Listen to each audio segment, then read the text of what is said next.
आखिरी ओवर में जीत के लिए पंजाब को चाहिए थे 29 रन, लेकिन फिर आशुतोष शर्मा और शशांक सिंह की बल्लेबाजी देखकर पैट कमिंस की फटी आंखें। नमस्कार दोस्तों, स्वागत है आपका एक बार फिर हमारे चैनल क्रिकेट स्टार में। दोस्तों, पंजाब किंग्स और सनराइज हैदराबाद के बीच खेले गए सांस रोक देने वाले मुकाबले में आखिरी ओवर में शशांक सिंह और आशुतोष शर्मा का तूफान देखने को मिला। तो दोस्तों, हम आपको इन दोनों बल्लेबाजों की बल्लेबाजी का पूरा हाईलाइट तो इस वीडियो में बताएंगे, लेकिन दोस्तों आप भी इनकी शानदार बल्लेबाजी को देखकर खुश हैं तो इस वीडियो को एक लाइक करना बिल्कुल भी ना भूलें। और साथ ही दोस्तों, अभी तक आपने हमारे इस चैनल को सब्सक्राइब नहीं किया है तो चैनल को सब्सक्राइब करके बेल आइकन जरूर दबा लें। तो चलिए दोस्तों, जानते हैं इस बेहद ही शानदार व रोमांचक मुकाबले का पूरा हाईलाइट शुरुआत से ही। तो दोस्तों, आज के इस मुकाबले में सिक्का उछाला शिखर धवन ने और गिरा भी उन्हीं के पक्ष में। उन्होंने टॉस जीतकर पहले बल्लेबाजी के लिए आमंत्रित किया हैदराबाद की टीम को। हैदराबाद के लिए अभिषेक शर्मा और ट्रेविस हेड पारी की शुरुआत करने उतरे तो पहले ओवर की तीसरी गेंद पर ट्रेविस हेड के बल्ले से एक शानदार चौका देखने को मिला। तो वहीं पर इसके बाद दूसरे ओवर की पांचवी गेंद पर बैकवर्ड पॉइंट की तरफ एक चौका अभिषेक शर्मा ने भी जड़ा, लेकिन इसके बाद तीसरा ओवर डालने आए कंगिसो रबाडा की पहली गेंद पर इनसाइड एज के जरिए यहां पर चौका मिला ट्रेविस हेड को। तो वहीं पर इसकी अगली ही गेंद पर उन्होंने शानदार तरीके का शॉट खेला और इस बार बैकवर्ड स्क्वायर की तरफ एक और शानदार चौका जड़ दिया। वहीं पर इनका शानदार परफॉर्मेंस ओवर की तीसरी गेंद पर भी जारी रहा, जहां पर उनके बल्ले से एक और शानदार चौका मिडॉन की तरफ देखने को मिला और 3 गेंदों पर 3 चौके लगाकर चौकों की हेड रेक पूरी कर डाली। लेकिन इसके बाद दोस्तों यहां पर चौथे ओवर की दूसरी गेंद पर अर्शदीप सिंह ने वापसी करवा दी पंजाब किंग्स की और शिखर धवन के एक बेहतरीन कैच ने समाप्त की पारी यहां पर ट्रेविस हेड की। ट्रेविस हेड अच्छी बल्लेबाजी कर रहे थे, लेकिन 15 गेंदों का सामना करने के बाद 21 रन बनाकर वो पेविलियन लौटे। इसके बाद दोस्तों यहां पर इसी ओवर की चौथी गेंद पर नए बल्लेबाज एडन मार्करम का खाता भी नहीं खुला और उन्हें भी पेविलियन भेज दिया अर्शदीप सिंह ने। जितेश शर्मा ने शानदार कैच पकड़ा और पारी समाप्त हुई एडन मार्करम की, जहां पर उन्होंने सिर्फ 2 गेंदों का सामना किया और 2 ही रन बनाकर वो पेविलियन लौट गए। इसके बाद अभिषेक शर्मा ने 5वें ओवर की चौथी गेंद पर सैम करन की गेंद को कवर के ऊपर से शानदार शॉट खेलते हुए स्टैंड में डिपॉजिट कर दिया और इस मुकाबले का पहला छक्का जड़ा। तो वहीं पर इसकी अगली ही गेंद पर उनके बल्ले से एक और शानदार चौका देखने को मिला, जहां पर उन्होंने मिडॉन की तरफ गेंद को चौके के लिए भेजा। लेकिन दोस्तों इसी ओवर की आखिरी गेंद पर वो एक और बड़ा शॉट खेलना चाहते थे, लेकिन इस बार अपना कैच शशांक सिंह को थमा बैठे और सैम करन ने पेविलियन भेज दिया अभिषेक शर्मा को, जिन्होंने 11 गेंदों पर 16 रन बनाए। इसके बाद दोस्तों यहाँ पर राहुल त्रिपाठी क्रीज पर उतरे इम्पैक्ट प्लेयर के तौर पर, तो उन्होंने 7वें ओवर की चौथी गेंद पर एक चौका हरप्रीत बरार की गेंद पर लगाया। इसके बाद 8वें ओवर की पहली गेंद पर नीतीश रेड्डी ने भी शानदार शॉट खेलते हुए एक बार फिर मिड विकेट की तरफ गेंद को चौके के लिए भेजा। लेकिन इसके बाद 10वें ओवर की चौथी गेंद पर हर्षल पटेल ने यहां पर पेविलियन भेजा राहुल त्रिपाठी को विकेट कीपर जितेश शर्मा के हाथों कैच कराकर।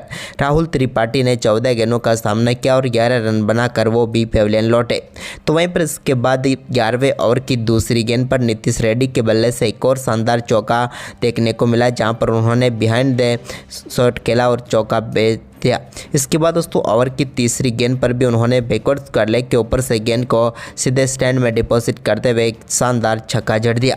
तो वहीं पर इसके बाद दोस्तों हेनरी क्लासेन भी शानदार बल्लेबाजी करते हुए 11वें ओवर की आखिरी गेंद पर उन्होंने भी एक चौका जड़ा। तो इसके बाद 12वां ओवर डालने आए कंगिसो रबाडा की 5वीं गेंद पर शानदार शॉट खेलते हुए लॉन्ग लेग के ऊपर से गेंद को सीधे स्टैंड में डिपॉजिट कर दिया नीतीश रेड्डी ने और एक और शानदार छक्का उनके बल्ले से देखने को मिला। तो वहीं पर इसके बाद 13वें ओवर की पहली गेंद पर भी सैम करन की गेंद को बैकवर्ड स्क्वायर लेग के ऊपर से ही छक्के के लिए एक बार फिर से स्टैंड में डिपॉजिट किया नीतीश रेड्डी ने।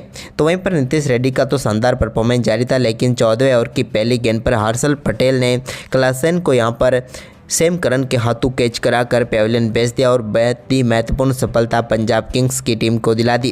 क्लासेन 9 गेंदों का सामना करने के बाद 9 रन बनाकर पेविलियन लौटे। इसके बाद दोस्तों यहाँ पर अब्दुल समद क्रीज पर उतरे तो उन्होंने आते ही 14वें ओवर की चौथी गेंद पर चौके के साथ शानदार तरीके से अपना खाता खोला। तो वहीं पर ओवर की 5वीं गेंद पर भी उनके बल्ले से एक और शानदार चौका फाइन लेग की तरफ देखने को मिला। इसके बाद दोस्तों यहाँ पर 15वां ओवर डालने आए हरप्रीत बरार के ओवर में कमाल की बल्लेबाजी देखने को को मिली नीतीश रेड्डी के बल्ले से, जहां पर उन्होंने दूसरी गेंद पर बैकवर्ड पॉइंट की तरफ चौका लगाकर शानदार बल्लेबाजी करते हुए अपना बेहतरीन अर्धशतक पूरा कर लिया। इसके बाद दोस्तों तीसरी गेंद पर उनके बल्ले से एक और शानदार छक्का देखने को मिला। कमाल की बल्लेबाजी रही इस ओवर में उनकी, तो वहीं पर शानदार तरीके से उन्होंने ओवर की चौथी गेंद पर भी एक और शानदार चौका जड़ा, जबकि पांचवी गेंद पर उनके बल्ले से लॉन्ग ऑफ के ऊपर से एक और शानदार छक्का देखने को मिला। ये ओवर पूरी तरीके से यहाँ पर सनराइज हैदराबाद के पक्ष में गया। इसके बाद 16वें ओवर की चौथी गेंद पर अब्दुल समद ने भी एक और शानदार चौका हर्षल पटेल की गेंद पर जड़ दिया। इसके बाद शानदार परफॉर्मेंस जारी था, लेकिन तभी दोस्तों यहाँ पर 17वें ओवर की तीसरी गेंद पर अर्शदीप सिंह ने अब्दुल समद को हर्षल पटेल के हाथों कैच कराकर पेविलियन भेज दिया। उन्होंने 12 गेंदों पर 25 रन बनाए। तो वहीं पर इसी ओवर की पांचवी गेंद पर उन्होंने नीतीश रेड्डी को भी पेविलियन भेज दिया, जो कि काफ़ी शानदार बल्लेबाजी कर रहे थे, लेकिन अपना केस वो भी कंगेसो रबाडा को थमा बैठे और एक ही ओवर में एक बार फिर 2 सफलताएं यहाँ पर दिलाने में कामयाब हुए अर्शदीप सिंह। 37 गेंदों पर 64 रनों की पारी खेलकर पेविलियन लौटे नीतीश कुमार रेड्डी। इसके बाद यहाँ पर कप्तान कमिंस को बोल्ट करके पेविलियन भेज दिया कंगेसो रबाडा ने। वह तो कुछ खास नहीं कर पाए। 4 गेंदों का सामना करने के बाद 3 रन बनाकर पैट कमिंस पेविलियन लौट गए। इसके बाद शाहबाज अहमद ने शानदार खेल दिखाया और 19वें ओवर की चौथी गेंद पर बैकवर्ड पॉइंट की तरफ एक शानदार चौका उनके बल्ले से देखने को मिला। तो वहीं पर दोस्तों इसकी अगली ही गेंद पर उन्होंने गेंद को शानदार तरीके से बड़े शॉट की तरफ खेला और डीप एक्स्ट्रा कवर के ऊपर से गेंद को 6 रनों के लिए बाउंड्री लाइन के पार भेज दिया। तो वहीं पर इसके बाद 20वें ओवर की 5वीं गेंद पर भुवनेश्वर कुमार बड़ा शॉट खेलना चाहते थे, लेकिन जॉनी बेयरस्टो ने यहाँ पर शानदार कैच पकड़ा और सैम करन ने उन्हें पेविलियन भेजा। उन्होंने 8 गेंदों पर 6 रन बनाए।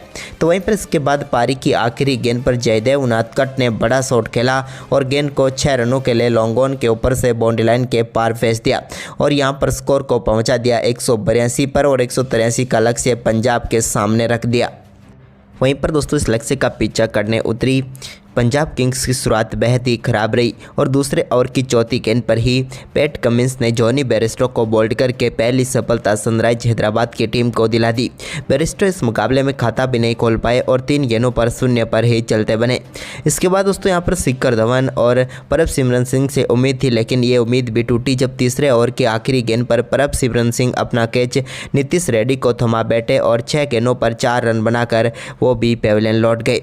इसके बाद शिखर धवन ने एक बेहतरीन चौका जरूर लगाया, लेकिन दोस्तों आखिरकार भुवनेश्वर कुमार की एक रणनीति जहां पर काम आई, विकेट कीपर को ऊपर लाया गया और आखिरकार शिखर धवन एक तेज गेंदबाज के सामने स्टंपिंग आउट होकर पेविलियन लौट गए। भुवनेश्वर कुमार और सनराइज हैदराबाद की ये चाल काम कर गई और क्लासेन ने बेहतरीन विकेट कीपिंग करते हुए यहां पर पेविलियन भेज दिया शिखर धवन को।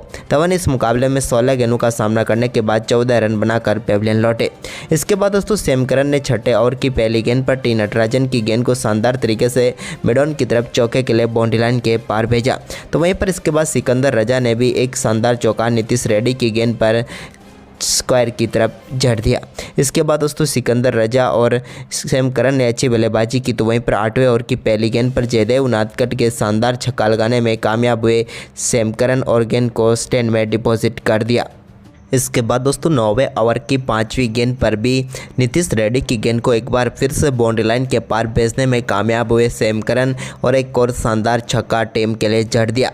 लेकिन इसके बाद दोस्तों यहां पर टी नटराजन गेंदबाजी करने आए तो 10वें ओवर की पहली गेंद पर बड़ा शॉट खेलना चाहते थे सैम करन, लेकिन यहां पर पैट कमिंस के एक बेहतरीन कैच ने समाप्त की सैम करन की इस पारी को और नटराजन ने शानदार सफलता SRH को दिला दी।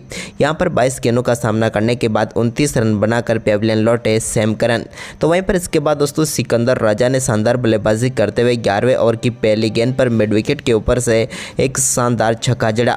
तो इसके बाद 12वां ओवर डालने आए शाहबाज अहमद की चौथी गेंद पर भी एक और शानदार छक्का स्लॉग स्वीप के जरिए स्क्वायर लेग के ऊपर से देखने को मिला सिकंदर राजा के ही बल्ले से। तो वहीं पर 13वें ओवर की आखिरी गेंद पर शशांक सिंह ने भी एक शानदार शॉट के साथ गेंद को बाउंड्री लाइन के पार भेजा और 13 ओवर की समाप्ति के बाद 91 रनों तक पहुंचा दिया पंजाब किंग्स का स्कोर। वहीं पर इसके बाद दोस्तों 14वें ओवर की पहली गेंद पर सिकंदर रजा को यहां पर पेविलियन भेजने में कामयाब हुए जयदेव उनादकट। हेनरी क्लासन ने बेहतरीन कैच पकड़ा और 22 गेंदों पर 28 रन बनाकर सिकंदर रजा पेविलियन लौटे। तो वहीं पर इसके बाद दोस्तों जितेश शर्मा भी ज़्यादा देर तक कुछ खास नहीं कर पाए। एक छक्का उनके बल्ले से जरूर देखने को मिला, लेकिन इसके बाद 16वें ओवर की तीसरी गेंद पर नीतीश रेड्डी का वो भी शिकार बने और 11 गेंदों पर 19 रन बनाकर पेविलियन लौटे। तो वहीं पर इसके बाद शशांक सिंह की शानदार बल्लेबाजी जारी रही। उन्होंने 17वें ओवर में एक शानदार चौका भुवनेश्वर कुमार की गेंद पर लगाया। तो वहीं पर इसके बाद दोस्तों इसकी अगली ही गेंद पर उनके बल्ले से एक और शानदार शॉट देखने को मिला, जहां पर एक्स्ट्रा कवर की तरफ उन्होंने गेंद को चौके के लिए बाउंड्री लाइन के पार भेज दिया। तो ओवर की 5वीं गेंद पर भी उनके बल्ले से एक और चौका एक्स्ट्रा कवर की तरफ से ही देखने को मिला और 3 चौके भुवनेश्वर कुमार के इस ओवर में जड़ दिए। इसके बाद दोस्तों 18वां ओवर डालने आए पैट कमिंस की दूसरी गेंद पर आशुतोष शर्मा के बल्ले से बैकवर्ड पॉइंट की तरफ एक शानदार चौका देखने को मिला। तो वहीं पर इसी ओवर की तीसरी गेंद पर भी उन्होंने शानदार तरीके से अपर कट शॉट खेला और गेंद को क्लासन के ऊपर से एक और चौके के लिए बाउंड्री लाइन के पार भेजा। इस ओवर में यहाँ पर 2 चौके उन्होंने बटोरे। तो वहीं पर 19वां ओवर डालने आए टी नटराजन की दूसरी गेंद पर आशुतोष के बल्ले से एक और शानदार चौका वाइड लॉन्ग ऑन की तरफ देखने को मिला। तो वहीं पर दोस्तों इसी ओवर की 5वीं गेंद पर शशांक सिंह ने भी एक और शानदार चौका जड़ा। अब आखिरी ओवर में मुकाबला जीतने के लिए 29 रनों की जरूरत थी यहाँ पर पंजाब किंग्स को। तो वहीं पर गेंदबाजी करने आए जयदेव उनादकट, लेकिन उनकी पहली ही गेंद पर शानदार छक्का मिड विकेट के ऊपर से जड़ने में कामयाब हुए आशुतोष शर्मा। तो वहीं पर इसके बाद दूसरी गेंद वाइड डाल दी, जो कि 2 बार वाइड रही, जिसके चलते अब 5 गेंदों पर 21 रन चाहिए थे, लेकिन तभी आशुतोष के बल्ले से एक और शानदार छक्का देखने को मिला। अब चाहिए 4 गेंदों पर 15 रन, तभी एक और यहाँ पर 2 रन मिले तीसरी गेंद पर, जिसके बाद अब मुकाबला जीतने के लिए आखिरी 3 गेंदों पर 13 रनों की जरूरत थी सनराइज हैदराबाद की टीम को। लेकिन दोस्तों चौथी गेंद की बात करें तो यहाँ पर भी 2 रन लेने में आशुतोष शर्मा कामयाब हुए। आखिरी 2 गेंदों पर 11 रन चाहिए थे, लेकिन एक और वाइड इसी बीच यहाँ पर मिल गई। अब आखिरी 2 गेंदें बची हुई थी और मुकाबला जीतने के लिए 10 रनों की जरूरत थी, यानी कि मुकाबला किधर भी जा सकता था। लेकिन दोस्तों तभी 5वीं गेंद पर एक और बड़ा शॉट खेलने की कोशिश की, लेकिन यहाँ पर कैच जरूर छूटा, लेकिन सिर्फ एक ही रन यहाँ पर ले पाए आशुतोष शर्मा। और अब आखिरी गेंद पर जीत के लिए 9 रनों की जरूरत थी, जो कि यहाँ पर लीगल डिलीवरी के साथ इम्पॉसिबल था। लेकिन दोस्तों आखिरी गेंद डालने आए जयदेव उनादकट की गेंद को छक्के के लिए बाउंड्री लाइन के पार भेज दिया लॉन्ग ऑफ के ऊपर से शशांक सिंह ने, लेकिन जीत से सिर्फ 2 रन दूर रह गई पंजाब किंग्स की टीम। लेकिन आशुतोष शर्मा ने 15 गेंदों पर 33, तो वहीं पर शशांक सिंह ने 25 गेंदों पर 46 रनों की तूफानी बल्लेबाजी की। तो दोस्तों आपको यह रोमांचक मुकाबला कैसा लगा, आप हमें अपनी राय कमेंट बॉक्स में ज़रूर दें। धन्यवाद।